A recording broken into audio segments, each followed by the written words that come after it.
You ask Tiger to solve. This deals with linear equations with one unknown.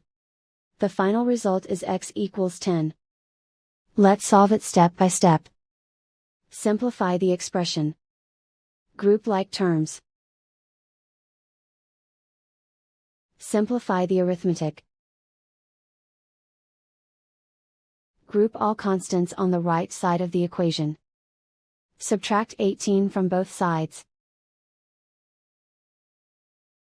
Simplify the arithmetic.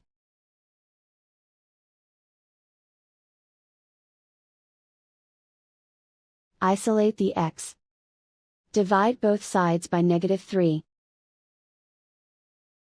Cancel out the negatives. Simplify the fraction. Cancel out the negatives. Find the greatest common factor of the numerator and denominator.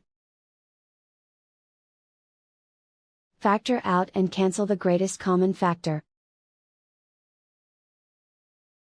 And so the final result is x equals 10.